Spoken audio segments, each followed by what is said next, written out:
Bom dia, boa tarde, onde estiverem a ver este novo podcast, é um espaço dedicado à conversa inteligente, à conversa profunda, a contarmos histórias, percursos sobre liderança. Hoje falaremos de liderança espiritual.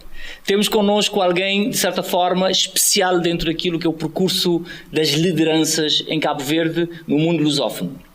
Alguém que estudou Sagrada Escritura, estudos teológicos em Coimbra, tradução da Nova Bíblia dos Capuchinhos, ensino dedicado ao ensino de línguas bíblicas e estudos teológicos, lecionou o grego bíblico, hebraico, história e geografia dos povos bíblicos, pensamento teológico e pastoral com foco na Sagrada Escritura e, obviamente, alguém com um profundo compromisso com a educação e a formação. Temos connosco o cardeal, o bispo de Santiago, mas o cardeal Dom Arlindo, o primeiro cardeal cabo-verdiano. Como se sente o menino Arlindo, nascido em Santa Catarina, sendo hoje o cardeal de Cabo Verde? Antes de mais, saúde a todos, com muito carinho, com muita amizade. Eu, menino, não é? Eu sou filho de camponeses, portanto, cresci no meio do campesino. E até aos 5 anos vivi com os meus pais. A partir de 5 anos, a minha avó, que era viúva, pediu à minha mãe que me deixasse ir lá viver com ela. Eu fui educado por ela e foi uma grande graça. Porque se da minha mãe eu recebi o essencial de humanização. Verdade, delicadeza e respeito. Isso a minha mãe marcou-me profundamente. Da minha avó recebi sobretudo a austeridade, a determinação e o foco naquilo que se quer. Portanto, essas duas mulheres marcaram profundamente a minha infância e a minha personalidade, creio eu. E, portanto, é isso. Vivi no campo, depois tive que fazer a escola primária fora da minha aldeia natal, porque lá não havia escola oficial do Estado. Fiz em Achada-Além. Estamos a falar em que ano? Foi nos anos 59. Portanto, parti para Achada-Além para fazer a 4ª classe oficial, porque havia a escola da igreja, mas o Estado então não admitia os alunos fora do ensino estatal para ter o diploma oficial.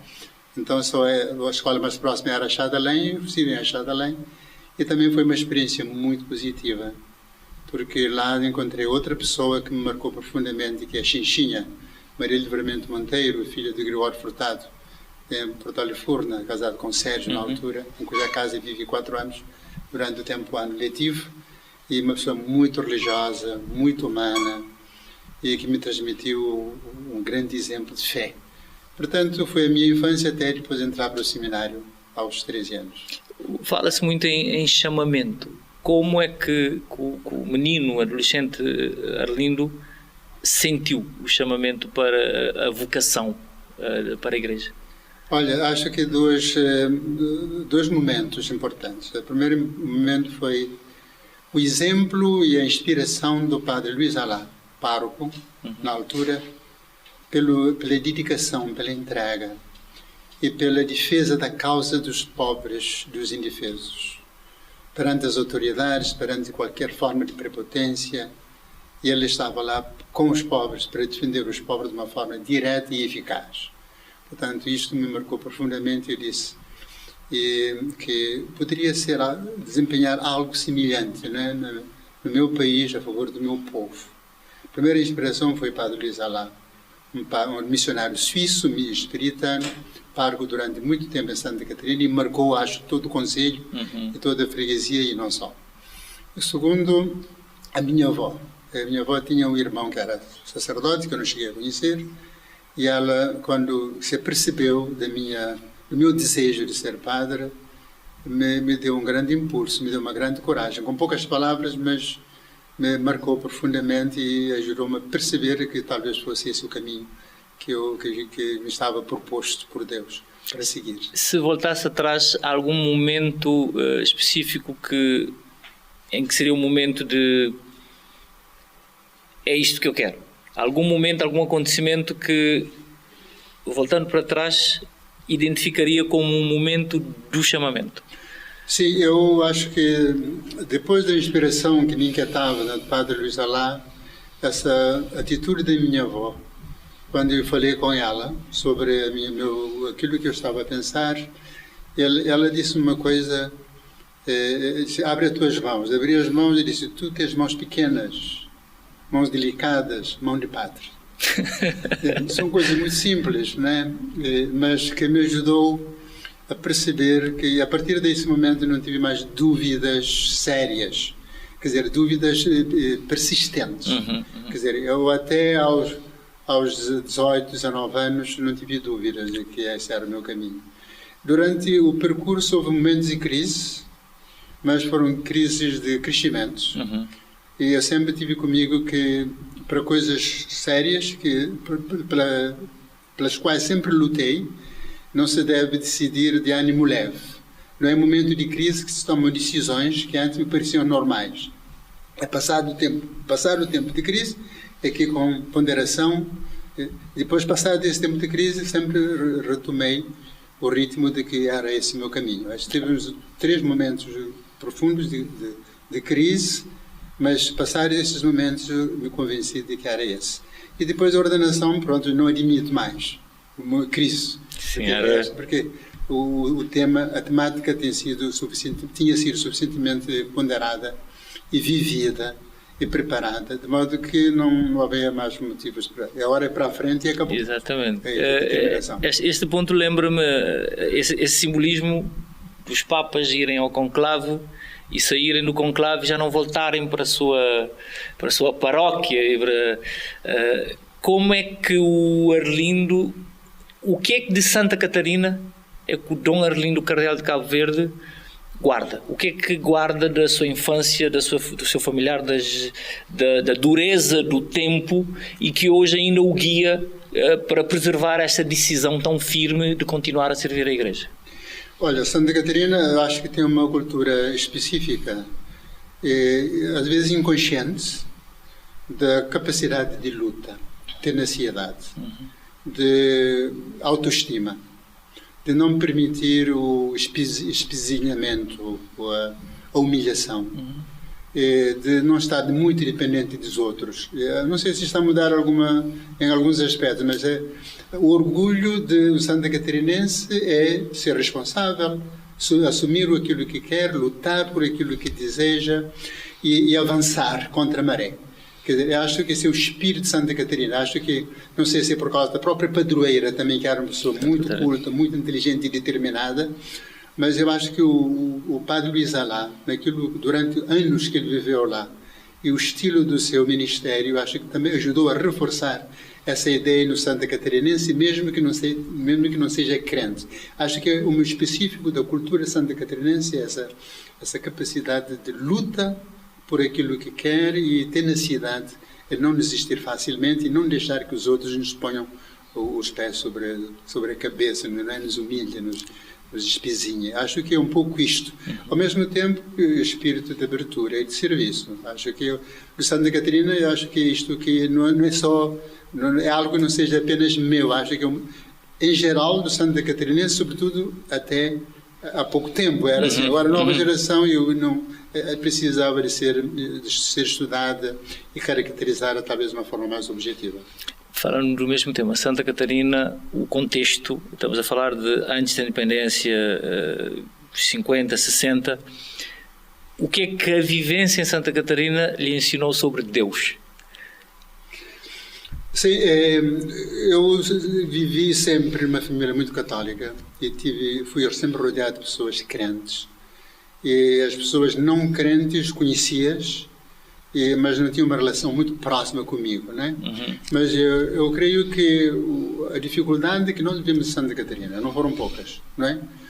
O primitivismo antes da independência, as dificuldades, a falta de transporte, dificuldade de todo o género, né? E isso foi superado, tem vindo a ser superado muito por causa da fé. Porque o Conselho e a Paróquia de Santa Catarina, mesmo na sua dimensão anterior à criação da Paróquia Nossa Senhora de Fátima, é que o povo é crente, fundamentalmente crente, religioso, povo devoto. Quer dizer, é a ideia de Deus, de que Deus ama todos, que Deus é de todos, que Deus nos quer bem, que Deus não nos abandona, que Deus nos escuta, que Deus nos ajuda, inclusive que Deus nos perdoa. Quer dizer, eu acho que é isso que dá algo mais ao povo de Santa Catarina para não desistir de coisas boas que sonha, que deseja, que procura e que tenta conseguir. Eu acho que Deus é importante para não desanimarmos, não desistirmos e seguirmos em frente na certeza de que não estamos sozinhos. É incrível. Como é que se acredita em Deus num país na altura colonizado, e como é que foi a transição para si, como homem de Deus a servir? Sentiu-se privilegiado por estar na vida da igreja? Já pela sua introdução, foi um chamamento, não foi uma fuga à realidade quando entrou no seminário. Como foi viver essa transição como jovem adolescente num país ainda colonial, depois a abertura independente? Como é que o padre, o jovem adolescente, viveu todo esse período de construção do país, e como é que via também o papel da igreja neste processo? Olha, quando eu estava na escola primária, o meu sonho era ser professor. Antes de pensar em entrar para o seminário, eu era bom aluno e pensei, eu vou fazer os possíveis, embora não estava consciente de que não era fácil, para ser professor, para ensinar. Porque a escola, para mim, era fundamental. O papel do Padre Luís nesse aspecto ainda, né? Quando só apenas em alguns lugares, no Conselho de Santa Catarina, havia a escola oficial do Estado. O Padre Luís lá, sozinho, conseguiu abrir escolas para todas as aldeias, praticamente, todos os povoados, e para rapazes e meninas saberem ler e escrever. E, portanto, isso ajudou a abrir horizontes que era possível. Se um homem era capaz de fazer, como é que um Estado não seria capaz de fazer? Portanto, e a educação era fundamental para abrir horizontes às pessoas. E, portanto, eu acho que a Igreja tem um papel importante. Então, eu, como aluno, e como menino ainda, pensar, eu vou ser professor para ajudar as pessoas a aprenderem coisas, né? E então, quando decidi, portanto, entrar para o seminário com a ideia clara daquilo que eu queria aos 13 anos, eu também sonhava, ao estilo do Padre Luís Alá, sendo padre, contribuir para promover a educação no país. Portanto, pelo menos na paróquia onde eu fosse colocado. E, portanto, esse era o sonho, que a educação é fundamental, que a Igreja tinha um papel, como sempre teve, aliás, na história eu fui aprendendo, que um papel fundamental para abrir o horizonte, de libertar as pessoas, libertar os espíritos, porque eu sempre percebi que não havia os de Assomada, que eram privilegiados, e os das aldeias, que eram condenados. Eu acho que mesmo durante pessoas de classe média, alta, que eram meus colegas na escola, quer dizer, eu percebi que todos éramos capazes, intelectualmente falando. Portanto, não havia fatalismos. É preciso lutar pela vida e conseguir. E, portanto, o meu desejo sempre de adolescente, jovem, como aluno depois que queria ser professor e como seminarista que queria ser padre, era sobretudo contribuir muito para promover a educação no país. Ao ter Luís Alá, o Padre Luís Alá como exemplo, um homem interventivo, muitas vezes polémico na altura, porque confrontou e de certa forma alargou aquilo que era a percepção do papel da Igreja, em algum momento sentiu-se tentado a ser mais ativista que padre, ou a sua liderança foi sempre conscientemente espiritual através do trabalho? Sim, eu nunca, quer dizer, não tive a inclinação para ser ativista ao lado do padre, né? Ou à margem do padre. Eu gostaria de ser padre interventivo no sentido de promoção das pessoas, e sobretudo a partir da educação. E, portanto, isto foi o meu sonho. Não me lembro de ter pensado ser um ativista fora do âmbito da Igreja. Eu pensei sempre unir as duas dimensões. padre interventivo, sobretudo a partir da educação e da promoção das pessoas. Antes de chegar a bispo, qual é o momento como um padre que mais lhe marca? Eu sei que é muito difícil escolher um momento, mas o que é que destacaria? Não da obra do Arlindo Pessoa, mas da sua missão. O que é que destacaria que o fez chegar a bispo? Mas antes de chegar a bispo, como é que foi o padre, a mente? O que é que o motivou a agir? Já consagrado o padre, qual é o retrato no tempo, se hoje parássemos, do Arlindo? Olha, eu como padre, eu sempre sonhei ser um padre do povo, entre o povo, com o povo. Portanto, não um padre mandão, um padre autoridade, mas um padre irmão mais velho em termos de autoridade eclesiástica, para ajudar as pessoas a crescerem como pessoa, na relação, no serviço da igreja, na intervenção social, na solidariedade, na fraternidade.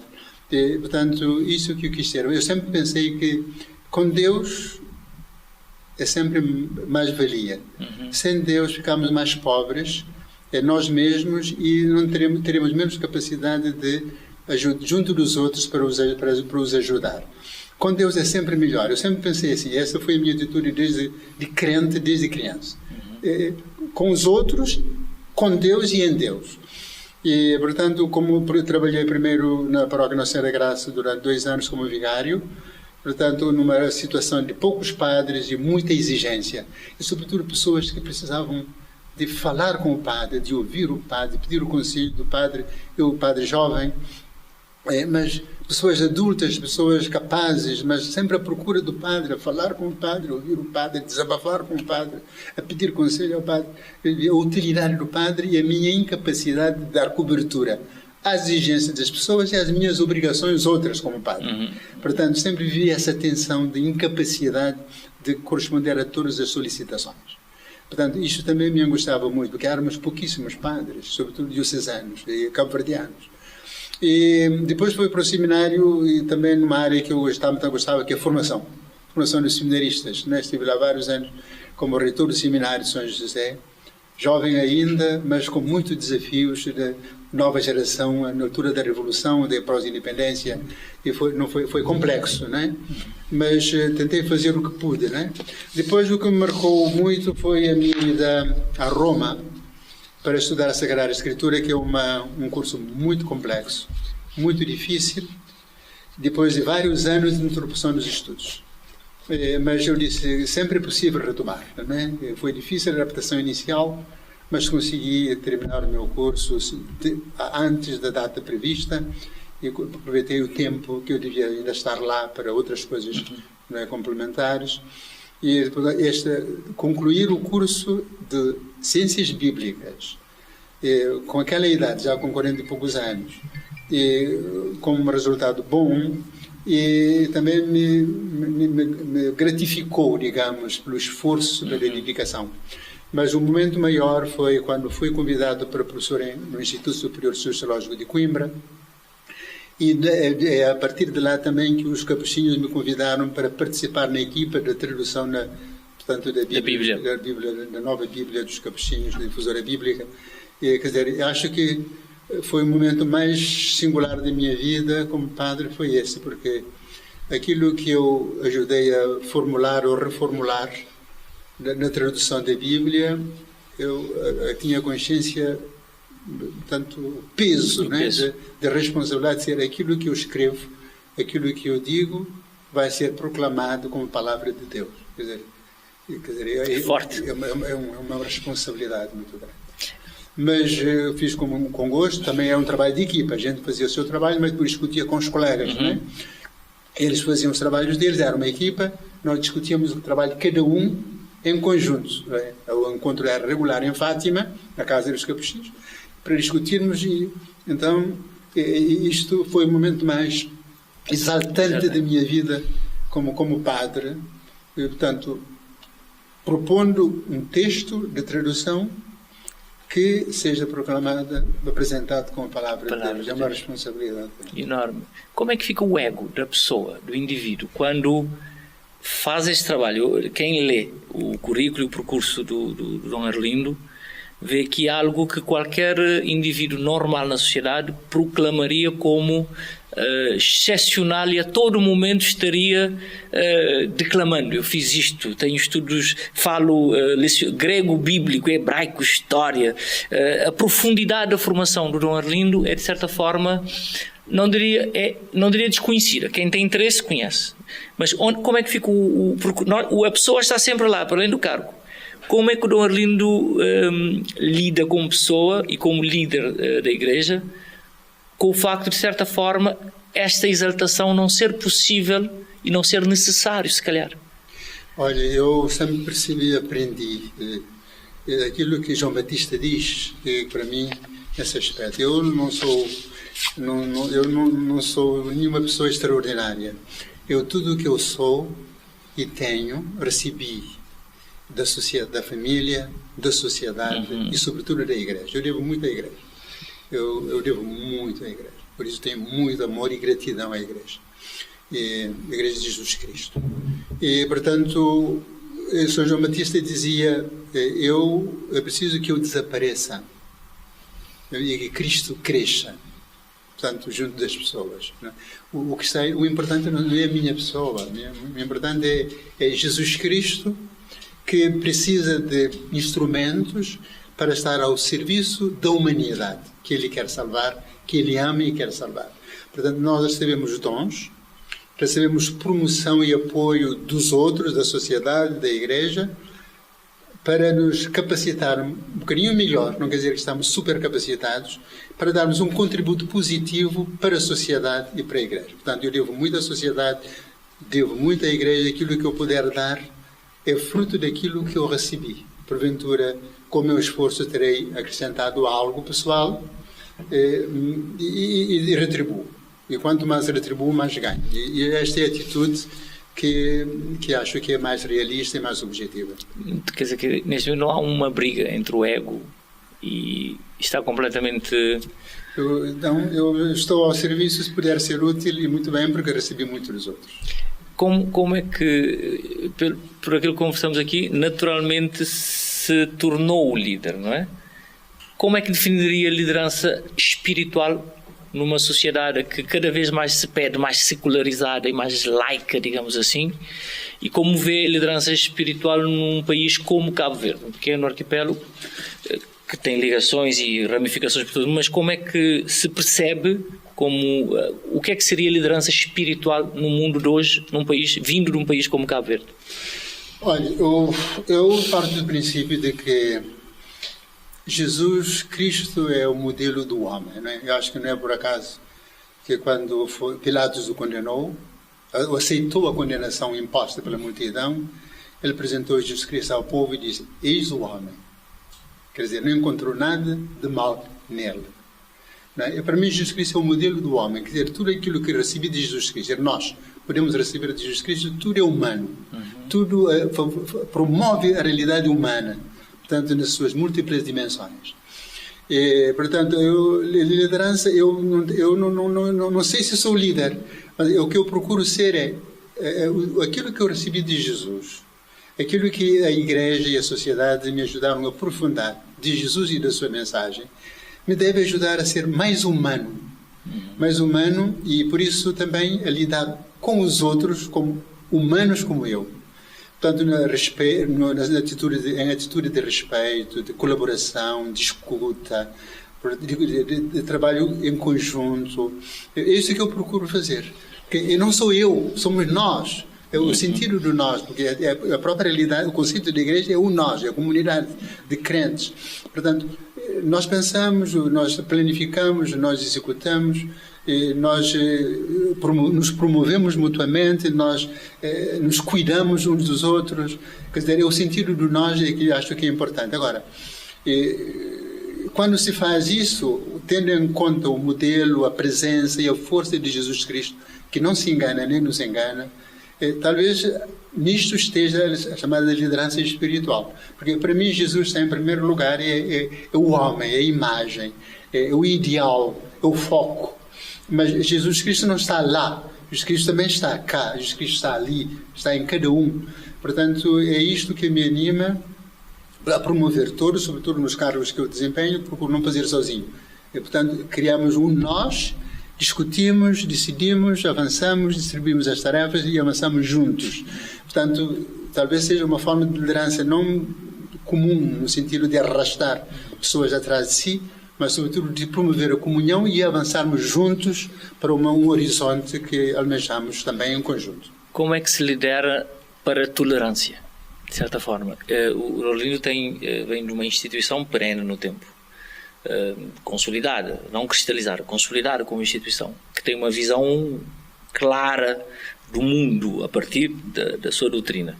Como é que se lidera para num mundo cada vez mais diverso, não é? Com muitas minorias a pedir, de certa forma, a exclusão das maiorias para que se sinta integrado? Como é que vê os temas fraturantes, a doutrina da Igreja? Como é que a Igreja Católica sobrevive e se vê a si mesma promovendo a tolerância, e quais são as linhas vermelhas para o cardeal? Olha, a Igreja é feita de muita gente, de muitas culturas, de muita diversidade.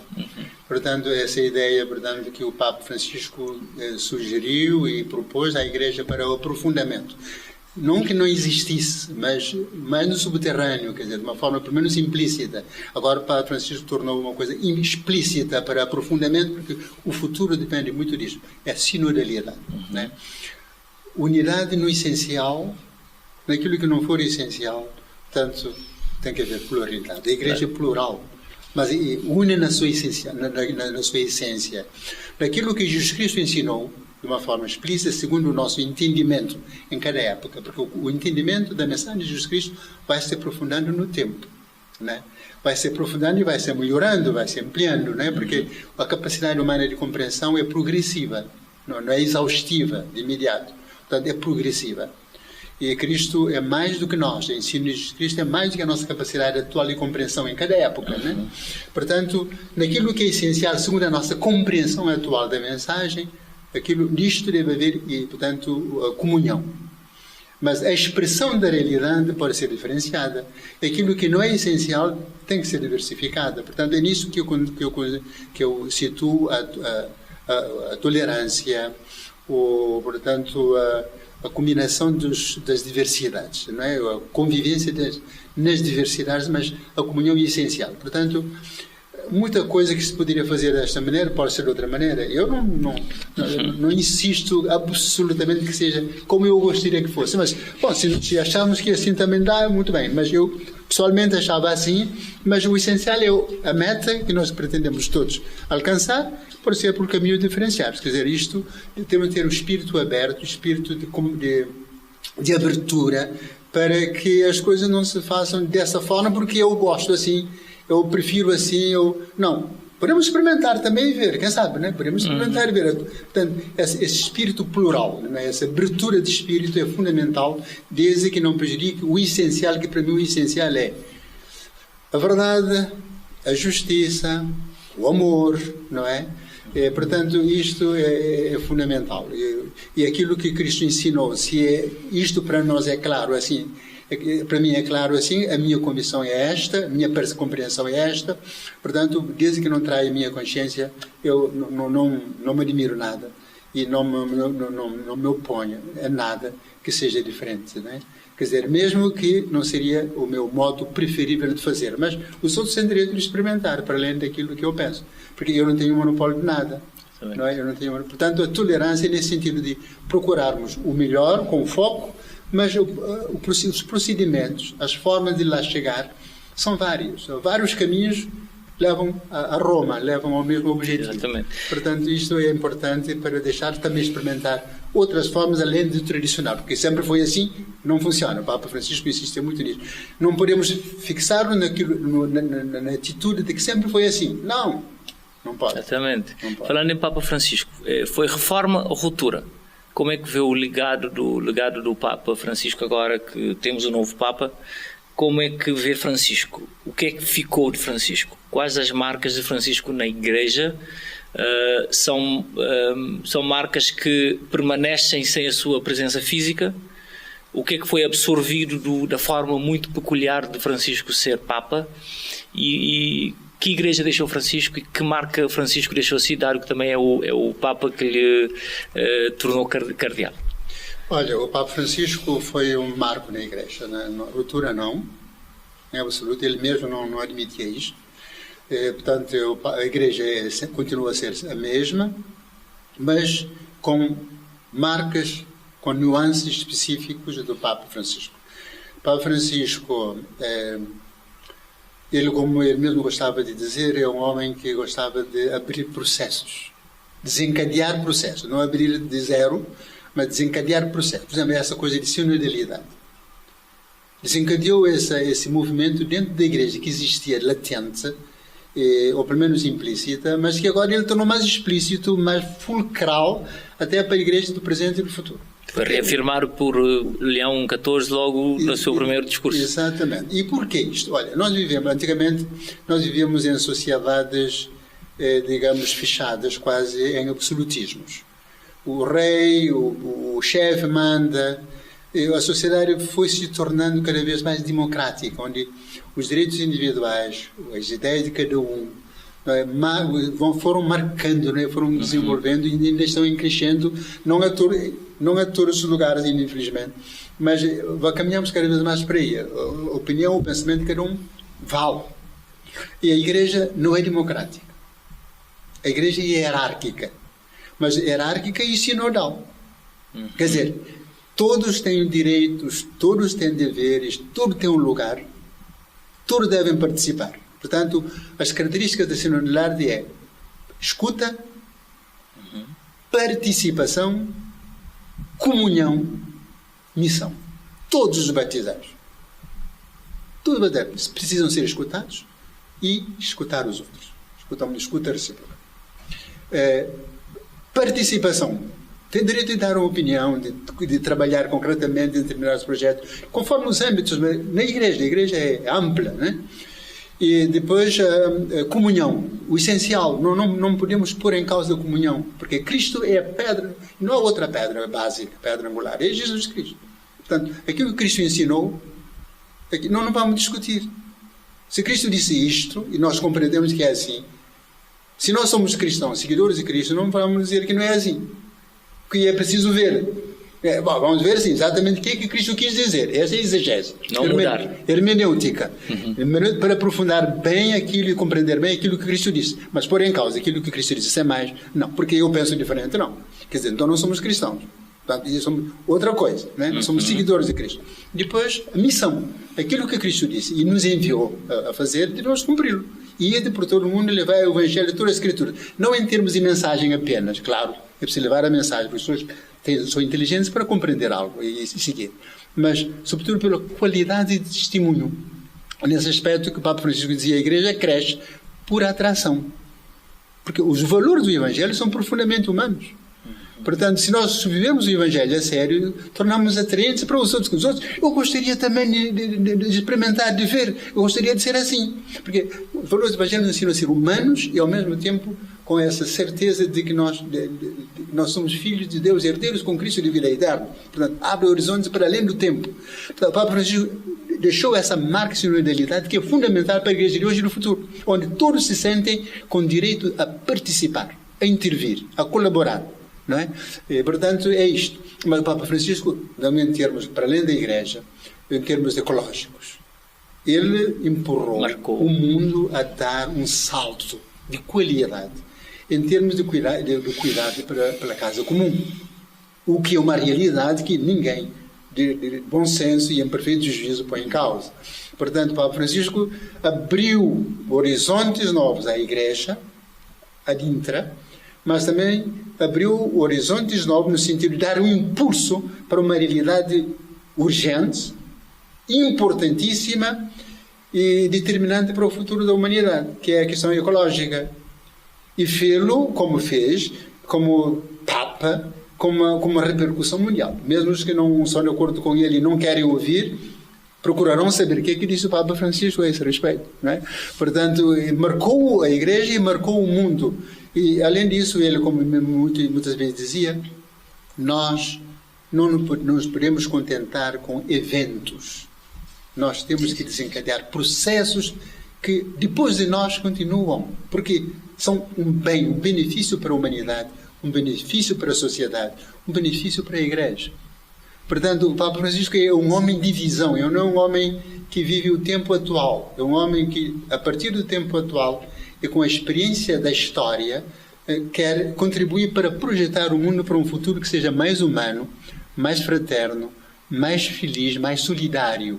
Porque a felicidade, afinal, de cada um depende do ambiente também, da estabilidade, do equilíbrio e felicidade do ambiente em que vive. O que é que interessa a mim ser sozinho, comer, beber, se a minha família não está bem? Eu não posso ser feliz se a minha família não está bem. Mas a minha família não pode estar bem se as famílias vizinhas não estão bem. Se o meu bairro não está bem, eu não estou bem na minha casa, pode ser um palácio, mas não está bem. Mas se o meu bairro está bem e a minha cidade não está bem, e se a minha cidade está bem, mas o meu país não está, se o meu país está bem, mas a minha região não está, e por aí fora. Quer dizer, o ser humano é essencialmente solidário, é essencialmente social e sociável. Nós somos felizes com os outros. Portanto, temos que construir essa humanidade de mãos dadas, no perdão, no ensino, na formação, no apoio mútuo, na reconciliação, no trabalho em equipa, no trabalho em conjunto, para que juntos possamos ser melhores e viver mais felizes. Papa Leão XIV tem esse peso de herdar e ser o sucessor do Francisco, digamos assim. A primeira pergunta, como é que viveu o conclave? Antes de passarmos àquilo que são as... Como é que viveu? Em algum momento pensou que poderia ser Papa? Como é que foi o momento de... Como é que foi a experiência humana de estar entre os cardeais que escolheriam os traços do pós-Francisco? Esse retrato que fez do legado Francisco é essencial, não só o momento, o evento do conclave, que nunca é o evento, mas como é que viveu como cabo-verdiano. Nós sentimos orgulhosos de ver um cabo-verdiano pela primeira vez a ser portador do Espírito Santo, digamos assim, não é? Como é que viveu o momento e como é que leu este momento para o futuro também da Igreja e da própria humanidade? Olha, é uma experiência de facto única, inimaginável. Eu, olhando para mim no conclave, olhava Cabo Verde no conclave. Quer dizer, eu nunca me fixei na pessoa, mas apenas como representante de um país que tem um percurso. Aliás, o Papa Francisco dizia isso muitas vezes, né? Cabo Verde é um país especial para a Igreja, pela sua história, pela sua realidade atual no contexto africano, e não só. Cabo Verde, olha, um país que, mesmo os países que nos trouxeram o Evangelho, não é? Da Europa, não tem a percentagem de cristãos que Cabo Verde tem. Cabo Verde é algo de singular que podia ser até um motivo de estudo. Como é que, aliás, havia um grande líder africano, muçulmano, que dizia que Cabo Verde é um caso excepcional que não tem razão de ser. Quer dizer, ele podia dizer que não é explicável facilmente, mas ele dizia, não tem razão de ser. Como é que um país, em África, um país como o Cabo Verde tem essa percentagem de catolicismo e não havia presença de muçulmano? Por isso, ele queria fazer tudo para virar tudo ao contrário, essa personalidade. E não conseguiu por razões outras, né? E, portanto, o Cabo Verde é um caso de estudo. E o Papa Francisco reconheceu isso. Cabo Verde, cristão, um país que nasceu cristão e ao longo do tempo até agora mantém essa percentagem de cristianismo, esse nível de vivência da fé, é um caso excepcional e precisa ser reconsiderado. Foi por causa disso que ele criou um cardeal de Cabo Verde. Porque foi tarde demais? Ele disse que foi tarde. O Papa Francisco disse-me a mim que foi tarde. Mas é hora, não é? Porque também, olha, nós quando começamos a ter bispos cabo-verdianos, portanto, também... portanto, bispos cabo-verdianos, um cardeal cabo-verdiano, agora que, quer dizer, a partir da independência é que se tornou momento oportuno, porque um cabo-verdiano não basta ser o bispo de Cabo Verde, mas um cabo-verdiano e o bispo de Cabo Verde. Portanto, aqui é que está em causa é o país em si. Eu acho que chegou o momento, né? Portanto, acho que mais do que lamentar o passado, podemos fazer o estudo do passado, mas mais do que lamentar o passado é considerar o presente, que este de facto é o momento que Deus quis e que o Papa Francisco também aproveitou essa oportunidade e tomou a decisão que tomou. E, portanto, eu vivia lá como cabo-verdiano, portanto, tinha comigo Cabo Verde, e senti-me feliz, orgulhoso, mas sobretudo o ambiente que se viveu. É um ambiente que, mais do que humano, quer dizer, todo o ambiente envolvente, o clima da relação, os debates, portanto, as intervenções, desde antes já no Conselho Geral dos Cardeais, até o momento de conclave propriamente dito, começou no dia 7. Portanto, isto é um momento que me ultrapassa. Quer dizer, para mim foi um privilégio ter a oportunidade de representar Cabo Verde, mas uma experiência também de Deus. Para mim é uma experiência de Deus, e a percepção ainda mais aprofundada de que a Igreja é mais do que parece. Mesmo aos nossos olhos, nós que temos responsabilidades nela, a Igreja é mais do que cada um possa pensar e imaginar. Eu senti um clima, e depois com a eleição do Papa e tudo o resto, quer dizer, viu-se que não estamos apenas nós sozinhos lá. Sentiu a experiência, essa ideia de que o Papa não é escolhido pelos cardeais, mas os cardeais são o intermédio? Sentiu como descreveria esse momento de... Sim, eu acho que nós, os cardeais, éramos, portanto, instrumentos do mundo do Espírito Santo para indicar à Igreja e ao mundo, porque o Papa tem um papel para além da Igreja, para além do horizonte da Igreja, visível, né? Para o mundo também. Indicar, e, portanto, escolher. O Espírito Santo escolheu, através de nós éramos apenas instrumentos do Espírito Santo, um Papa conveniente. Um Papa de que a Igreja agora precisa e que havia de dar também um contributo para o mundo ser mais humano e mais justo e, portanto, mais para a humanidade. Né? O mundo não fosse apenas e não seja apenas para alguns, mas que o mundo seja para todos. É uma casa de todos. É a casa comum. E eu pessoalmente também sempre tive essa percepção de que, feita a escolha, o Espírito Santo mais uma vez acertou. Tinha medo de ser escolhido Papa? Porque havia a possibilidade. Olha, nós fizemos um compromisso, segundo a Constituição, portanto, do Vaticano, da Santa Sé. Há a indicação na Constituição que alguém escolhido tivesse a coragem de aceitar. Portanto, havia já essa predisposição para todos e por isso juramos aceitar fazer aquilo que o Espírito Santo indica. Mas o Espírito Santo sabe, né? Sabe, sim. Sabe, porque para o ministério papal, o ministério petrino, é preciso ter um estofo humano. Uma formação também intelectual e cultural. Uma força espiritual, uma capacidade de trabalhar em equipa, que não é para todos. A esse nível da liderança da Igreja, eu acho que é melhor confiar no Espírito Santo. O cardeal disse aqui que é um Papa conveniente. Eu creio que, de certa forma, responde à minha pergunta de o antigo cardeal Prevost, o Papa Leão XIV, é conveniente para a Igreja. Porquê, neste momento? Porque a cada momento, olha, a escolha... E continuamos a falar de liderança espiritual. Exato. Também. A escolha de João Paulo II, após a morte em 30 dias de João Paulo I. Não é por acaso. O João Paulo II é um homem que, me parece, ainda a história não deu o valor que teve. O João Paulo II fez cair o muro de Berlim. Sim. Os historiadores são laicos, são agnósticos, não atribuem, fazem o juízo que fazem com os critérios que têm. Mas se nós formos objetivos, realistas e honestos,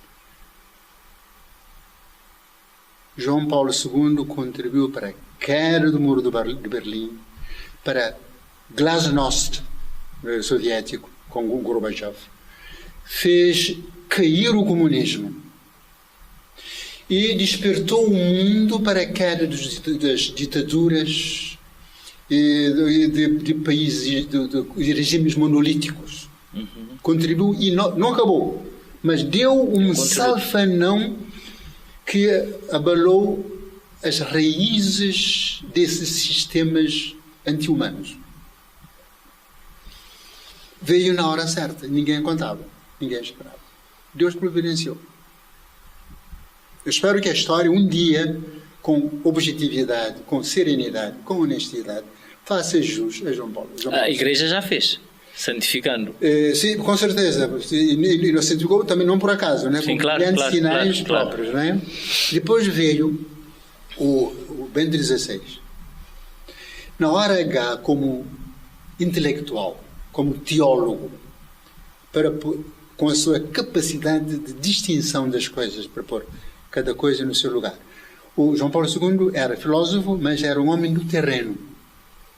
É preciso alguém também, depois dele, alguém que pudesse serenar, não é?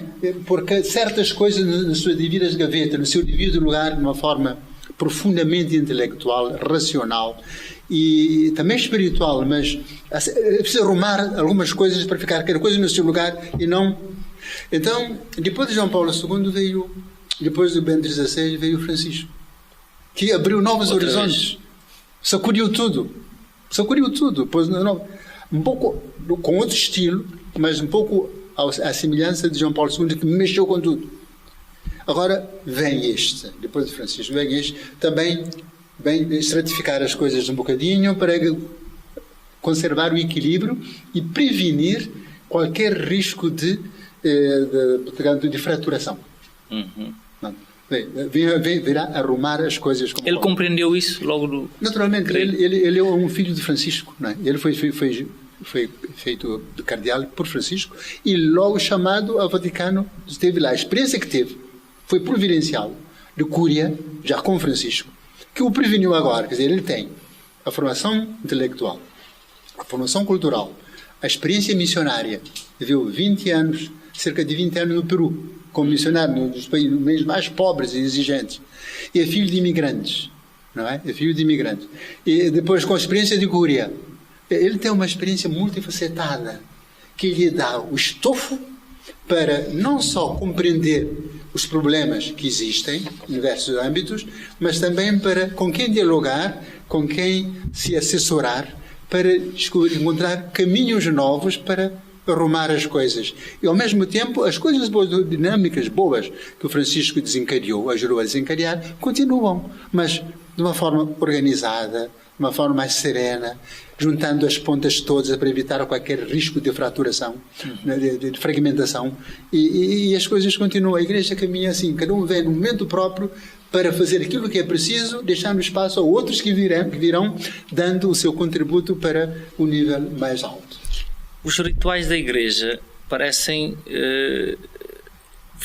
fazer com que a Igreja, muito mais que se volte para dentro, hoje no mundo de hoje, parece que a Igreja renasceu depois do conclave, cada conclave. Eu acompanhei muito de perto todas as reações, o entusiasmo, não só lá, mas cá em Cabo Verde, mas parece que sente que a Igreja, de certa forma, renasce com cada Papa, e com este Papa especial no auge das tecnologias, das redes sociais, sentiu, estando lá no dia do anúncio do novo Papa, que é um novo começo, digamos assim, com bases sólidas. Uma nova fase, sabe? O mundo está muito conturbado. Os políticos, as sociedades e a Igreja vê sempre o Papa como alguém que possa dar um contributo para melhorar isto, porque nós vivemos num redemoinho quase constante, sobretudo certos políticos não ajudam, não é? Portanto, o Papa é alguém que sempre terá uma voz que será ouvida por todos. Não seguida, mas pelo menos ouvida, né? E ouvindo, talvez alguma coisa fique, né? Como mensagem, né? Para todos. É por isso que, para além da questão da Igreja em si, mas a questão política hoje, o Papa pode ter um papel importante para ajudar a equilibrar a política mundial, né? Ou as políticas ao nível do mundo.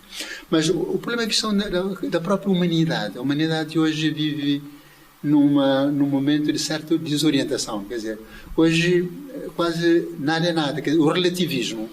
É absoluto, praticamente. O relativismo mexe com tudo.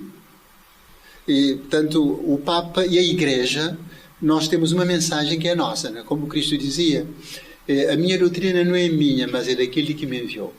E ele disse aos seus discípulos, como o Pai me enviou, eu vos envio a vós. Quem vos ouve, a mim ouve.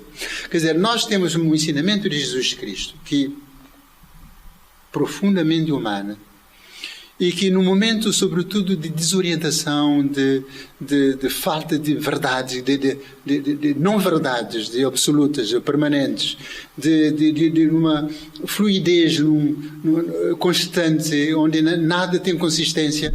Portanto, mas o homem não é assim, o ser humano não é assim. O homem tem que ter uma essência, há um núcleo estável que depois varia conforme as situações, os casos, mas que não destroem o essencial da pessoa.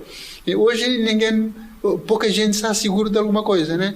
Portanto, a voz do Papa e a esperança e o entusiasmo que o novo Papa, portanto, desperta, também no mundo todo, para além do horizonte da Igreja, também um pouco há uma esperança de que esse homem nos ajude a sermos mais humanos e a viver numa relação cada vez mais humanizada.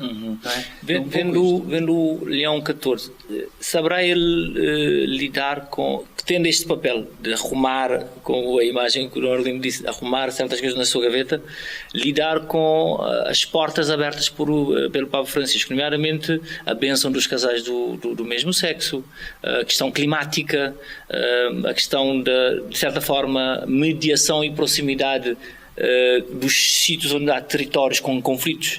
Li testemunhos absolutamente fabulosos de como Francisco ligava determinadas congregações em Gaza, no Iraque, ligava pessoalmente, vi testemunhos, como a Igreja, o medo de uma certa sociedade para vós que vai voltar atrás e voltar. Será um Papa conservador? Qual o lugar da Igreja? Quais serão os pilares da Igreja num mundo tão conturbado para manter-se a si própria como instituição que de facto ouve a todos, como muito bem disse aqui, democrática, mas hierárquica? Como fazer que se compreenda isso, de facto, e não se ponha em causa, porque parece que há uma tentativa de impor as opiniões de fora para dentro e não ouvir a Igreja. Vê a Igreja preparada para se comunicar com todos e cumprir esse papel? Eu queria só clarificar uma coisa aqui. Nós vivemos em sociedades democráticas, e como igreja sinodal. A igreja não é democrática, mas é sinodal e hierárquica, né?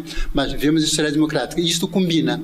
Portanto, os cidadãos democratas que pertencem à igreja sinodal sentam-se em casa, como no âmbito político e no âmbito religioso, na igreja sinodal.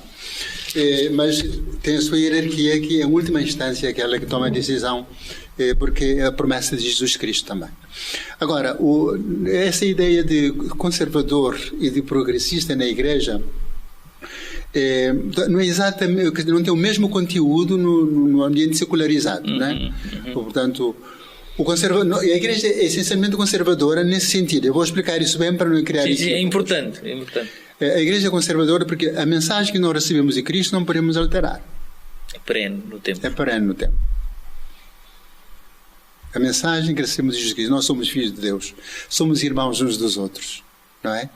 E o que é que nós somos chamados a ser e como devemos viver? E a Igreja não pode alterar aquilo que Jesus Cristo ensinou e encontramos nos Evangelhos.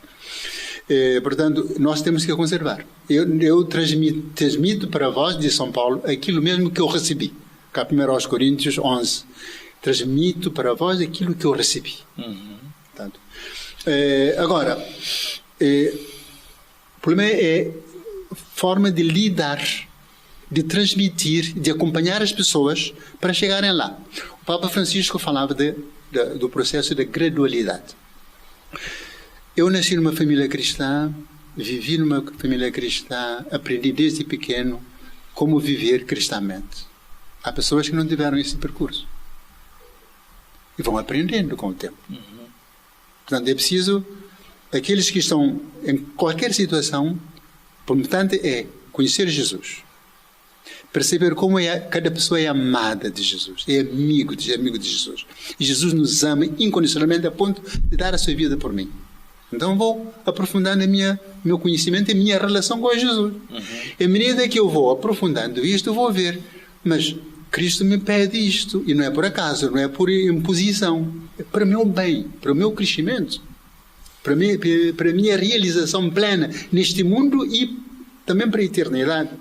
Portanto, gradualmente que eu vou conhecendo Jesus Cristo, também vou elevando o meu nível de relação com Ele, de adaptação a Ele, porque Cristo é o homem, é o modelo do ser humano. Como Ele viveu, como Ele sentiu, como Ele se relacionou com os outros, como Ele amou os outros, como Ele perdoou a todos. Eu vou aprendendo isto, a lei da gradualidade. Agora, falou um bocadinho que da bênção de homossexuais, de casais portanto, do mesmo sexo. Quer dizer, essas pessoas são amadas por Jesus Cristo. Cristo deu a vida por elas como deu por mim. Não tiveram, porventura, a oportunidade de, tanto espiritualmente como humanamente, porque muitas vezes, e isso alguns não gostam de ouvir. Às vezes é preciso dizer aquilo. Mas é ciência, isso é ciência, não é? Sim. Muita gente que tem tendência homossexual é devido a experiências traumáticas da infância.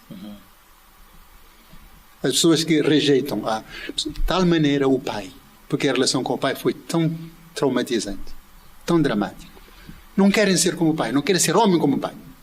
Como alternativa, eu quero ser como a minha mãe, que me deu carinho quando meu pai me odiava e me queria destruir. Então, há uma desconexão com a figura do pai, que foi traumatizante, para se identificar com aquela de quem sempre recebeu carinho e apoio. Portanto, muitos homens que são efeminadas, são mais por causa disso, identificam-se com a mãe porque sempre recebeu. Portanto, não quero ser com ele, quero ser como ela. E vice-versa. E outras experiências do género, não é? Outras experiências mesmo, mas cientificamente essa coisa de desvio de tendências, portanto, afetiva e sexual, muitas vezes tem causas diretas que se podem, diretas ou indiretas, mas que se podem descobrir.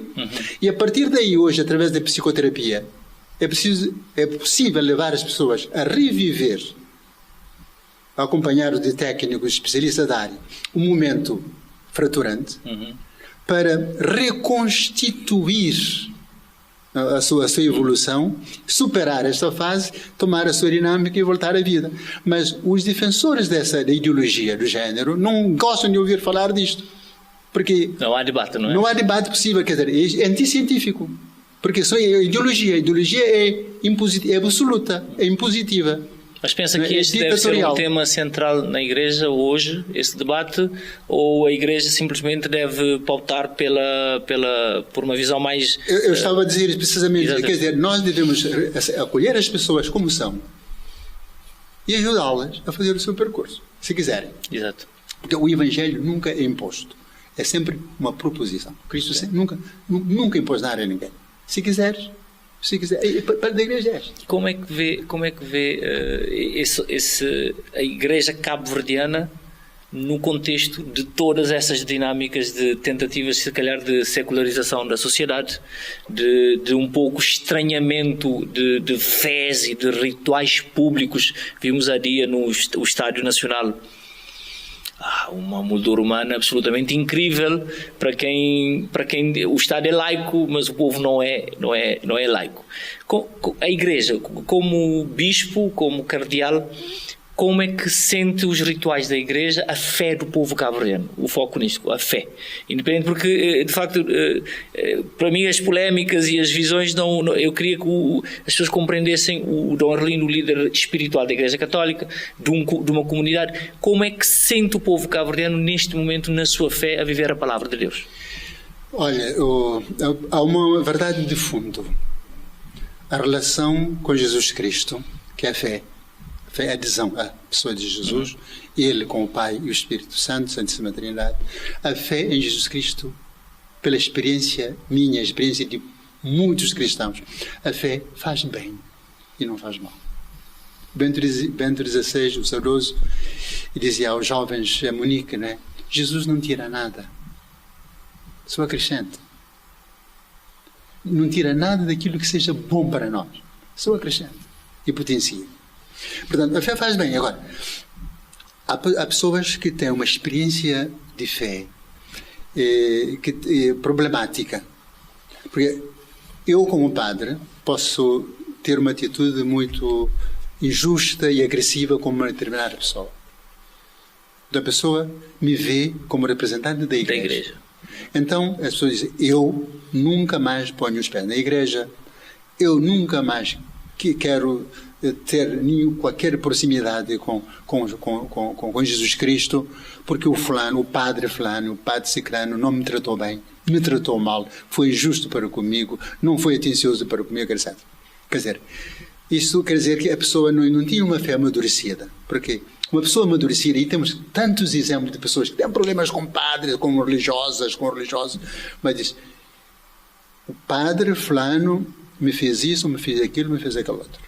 Mas não me separará de Jesus Cristo, porque Jesus Cristo está para além dele. Uma fé amadurecida. Porque eu, de facto, tenho essa responsabilidade, sou representante de Jesus Cristo. Mas eu também sou eu tenho as minhas limitações. Cristo não se esgota em mim. De modo que ter problema com um padre, ou com uma religiosa, ou com um religioso, ou com um catequista, para as pessoas que têm fé enfraquecida, pode criar ruptura com a igreja e com Jesus Cristo. E é pena. Mas as pessoas que têm fé amadurecida sabem que não é o padre fulano, não é o bispo cicrano, não é a religiosa tal que me afasta de Jesus Cristo, porque Jesus Cristo é para ali, fé amadurecida. Portanto, temos de tudo aqui em Cabo Verde. Temos essa gente que nem um padre, nem um bispo separa do amor de Jesus Cristo, como Paulo dizia, não é? Carta aos Romanos, capítulo 8. Quem poderá separar-me do amor de Deus? Ninguém. Nem a morte, nem a vida, nem os anjos, nem os demónios, nem nada me poderá separar do amor de Jesus Cristo. Esta aqui é a fé amadurecida. E temos gente destas aqui, em Cabo Verde, e muita gente. Mas temos gente que não teve uma grande formação religiosa e são frágeis. De modo que, se o padre faz uma asneira, se o padre se comporta mal, se o padre... Então, quer dizer, cria logo a ruptura porque ainda não chegou àquela maturidade. Por isso, a nossa responsabilidade de padre, de catequista, de cristãos, de modo que temos isso duro. Agora, nós como cristãos devemos demonstrar na vida concreta do dia a dia que é bom, como dizia o Salmo, né? Saborear e ver de como o Senhor é bom. Quer dizer, deve saborear e ver como é bom estar com Jesus. E temos tido a capacidade como igreja de atrair novas vocações? Como é que está a saúde da igreja nesse sentido? Alongando um pouco para lhe deixar aprofundar essa ideia, como é que o cardeal pode ou está a inspirar as novas gerações para olharem para a possibilidade de ser bispo e cardeal? É uma pergunta que não se põe. Qual é o percurso coerente para que um jovem padre pense, um dia vou ser bispo, ou isto não depende de uma formação específica? Como é que aqui duas linhas de raciocínio.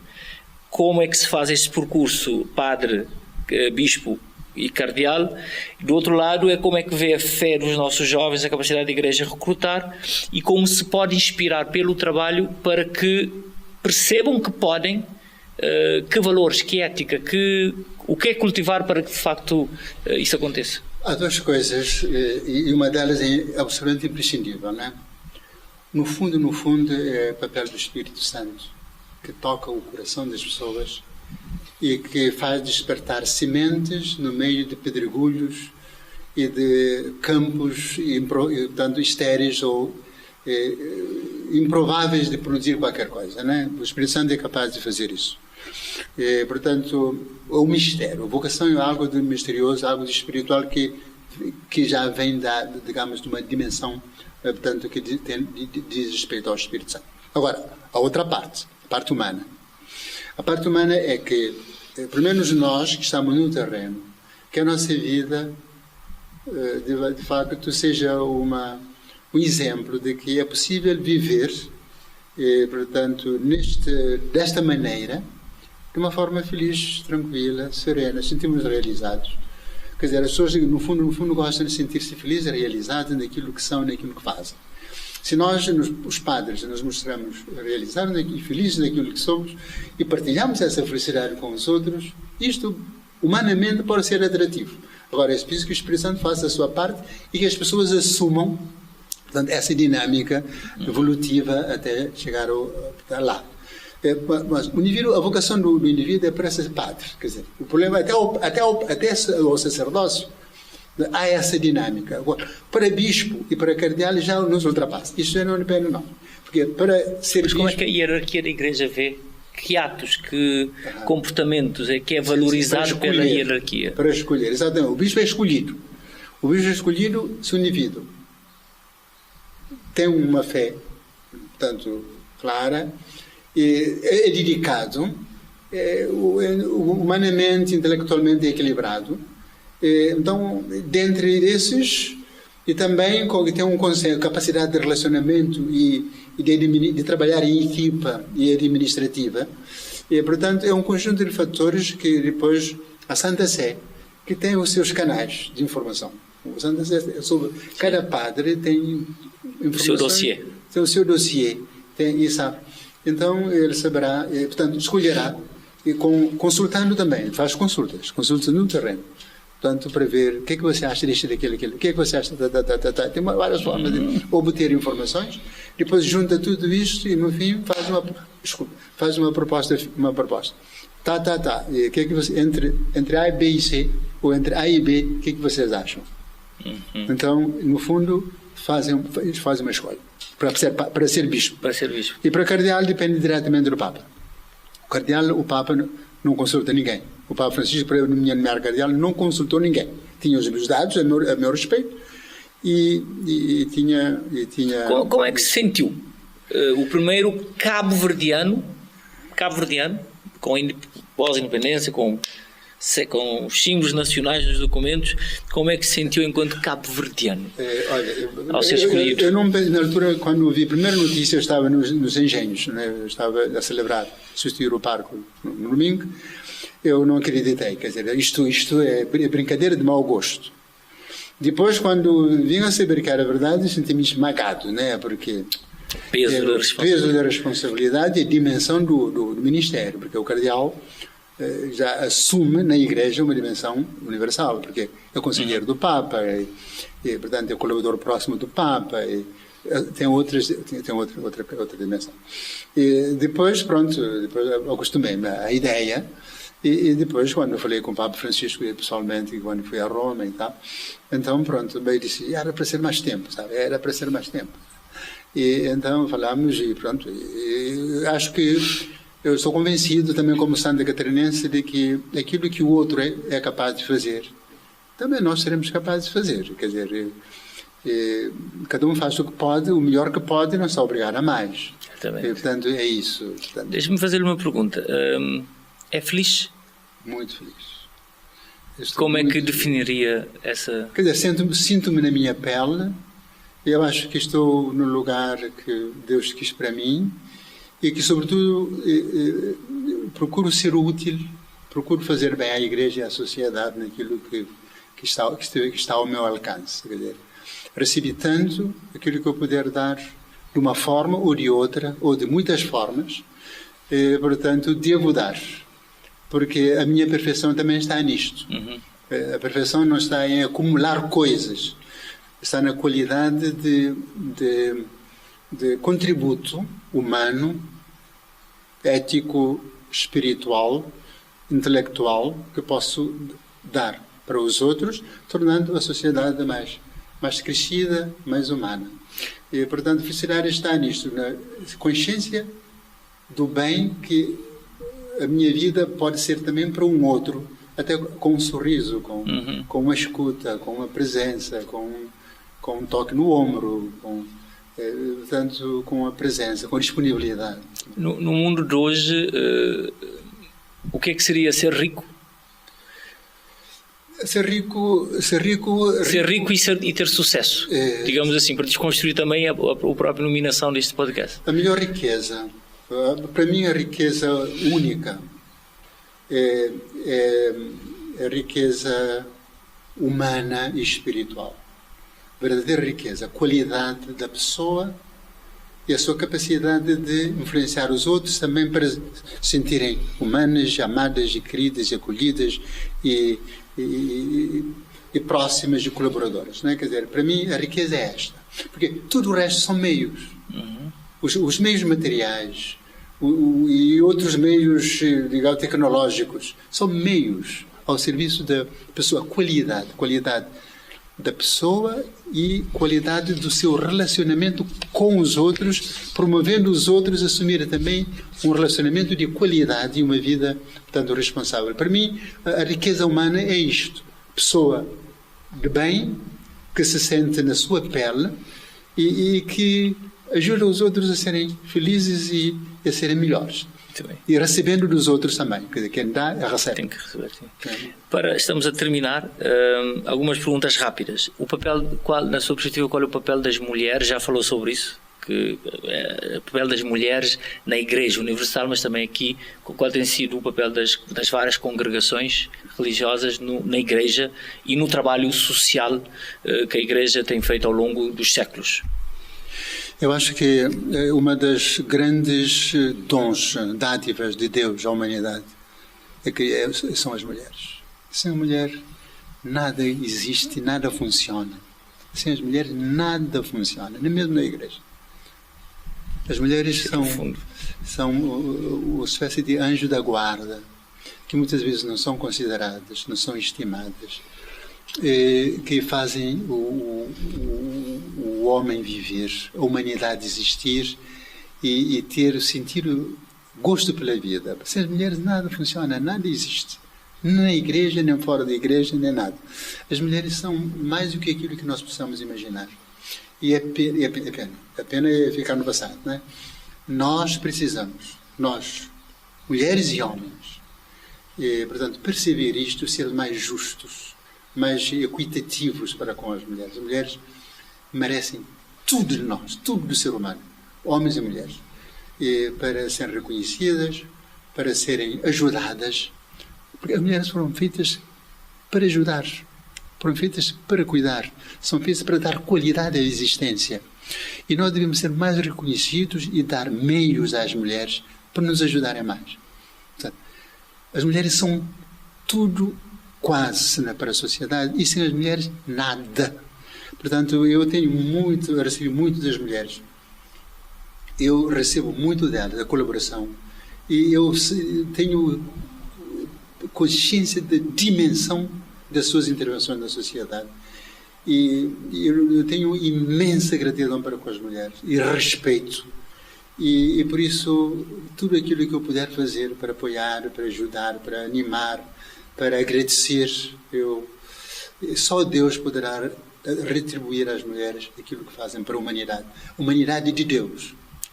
E não porque os homens mereçam, porque Deus lhes deu essa missão e cumprem, e Deus vai compensar as mulheres por tudo aquilo que fazem e sofrem e labutam e conseguem para a humanidade e para a Igreja. Profundo. Cardeal, já gritou com Deus? Já esteve em momentos de, não diria crise, mas já gritou por não ter recebido, porque parece que estamos num mundo de ndandão. Peço a Deus as graças tem. Como homem, já se zangou, já se sentiu incompreendido, já gritou com Deus no sentido literal?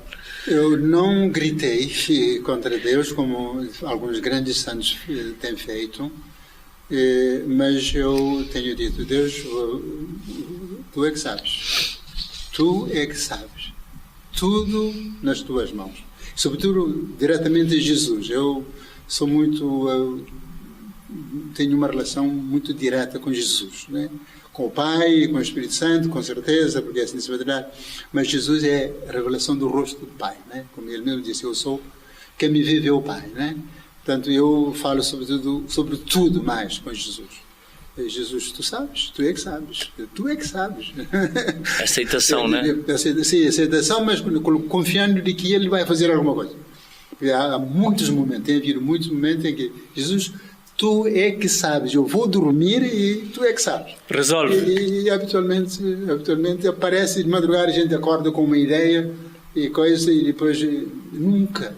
Eu tenho dito muitas vezes, se nesses meus 75 anos Jesus, Deus nunca me deixou em situação de desespero. Quer dizer, nunca me abandonou, não é agora. Essa é uma mensagem de esperança para todo o cabo-verdiano, Eu acho para todo que o sim. crente. Pelo menos eu posso transmitir esse testemunho, né? Eu tenho confiado em Jesus e nunca me deixou só. Nunca me desiludiu. Em momentos dramáticos, tenho passado por muitos momentos difíceis, mas Jesus nunca me deixou só. Sempre senti a presença dele, sobretudo intervindo para ajudar a encontrar uma saída. Falamos muito de alma, não é?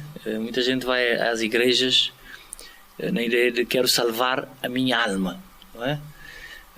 No mundo de inteligência artificial, onde de certa forma há um pensador que diz no passado, vou terminar, que no passado a grande riqueza era quem tivesse a maior quantidade de informações e de conhecimento. Hoje, com um clique, a inteligência artificial dá-nos tudo. Tem lugar para falarmos da alma num mundo dominado por algoritmos e pela inteligência artificial? Onde está a alma? A alma é a pessoa, né? A alma os conceitos variam, não é? Os gregos, não é, defendiam que, sobretudo Platão, não é, que a parte material do homem é uma nulidade. O corpo existe apenas como instrumento de suporte da alma que é espiritual. A fé cristã não pensa assim. Quer dizer, o ser humano é um todo. Tem a dimensão espiritual, invisível, que anima a dimensão material, que é o corpo, e o corpo também reflete no exterior aquilo que é a alma, né? Portanto, aquilo que eu penso, aquilo que a minha capacidade de amar, a minha capacidade de conhecer, que pertence à dimensão espiritual, reflete-se na minha dimensão corporal, na minha forma de relacionar, de ver, de sorrir, de olhar, da expressão do rosto, minhas atitudes, etc. Né? O ser humano é um todo. É por isso que nós falamos da ressurreição de Cristo.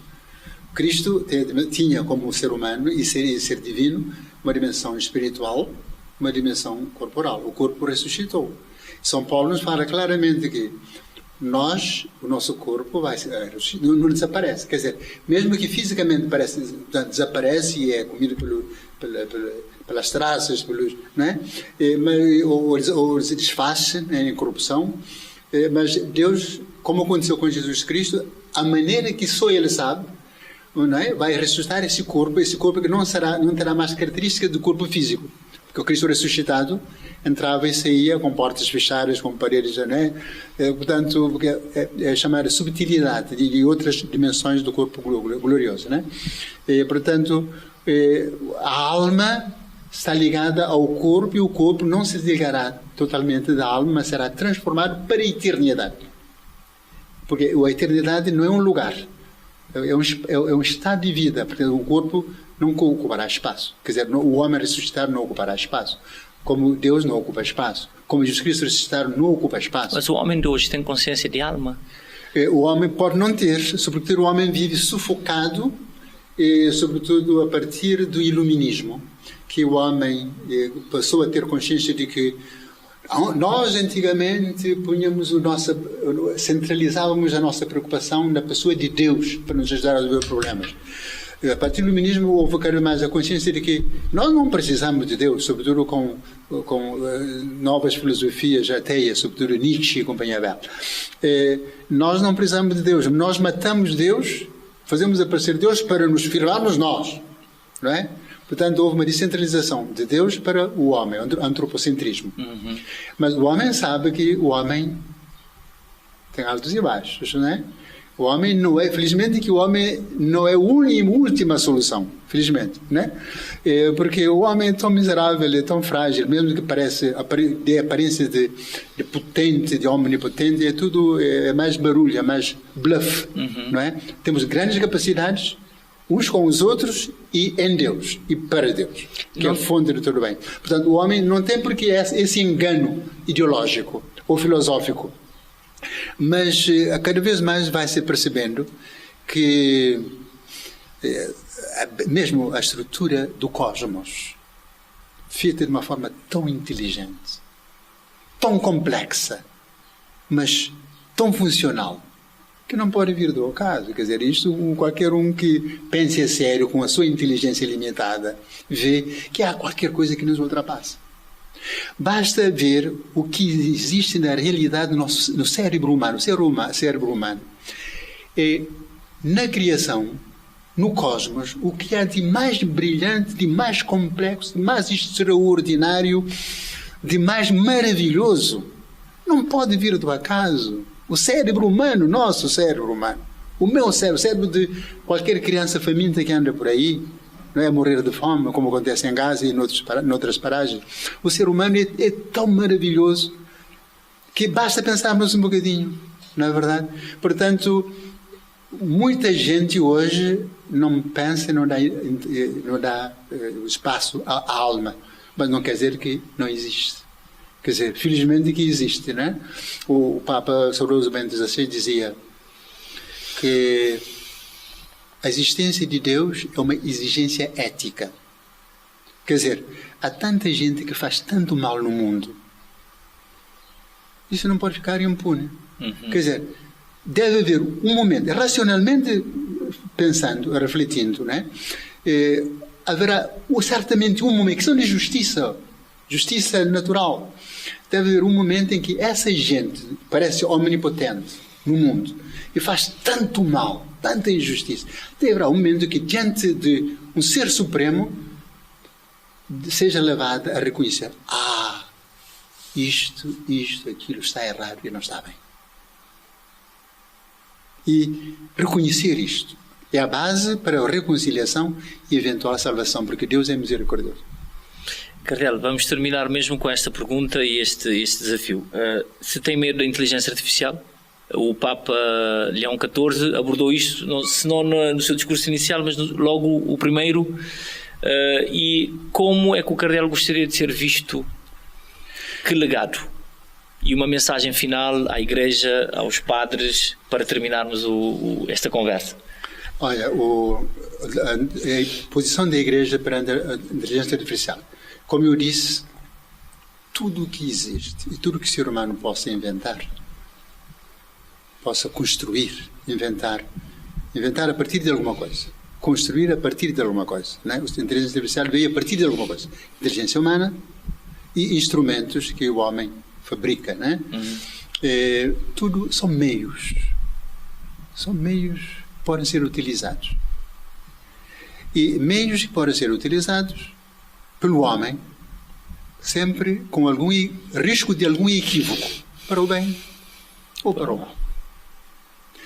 Desde que esses instrumentos sejam ao serviço do homem para o bem, ajuda o ser humano na sua vida, na sua missão, nas suas tarefas, para o desenvolvimento das pessoas, bem-estar das pessoas e harmonia do mundo e do cosmos. Tudo está ao serviço do homem. O homem é que é o centro. O homem é o rei da criação. O homem, tudo que existe está ao serviço do homem. Tudo que seja isto, bem-vindo. Tudo. Hoje temos a questão da inteligência artificial. Amanhã teremos outras coisas, outras possibilidades que o homem descobriu, não é? Com a sua inteligência limitada, não é? Mas tudo está ao serviço do homem.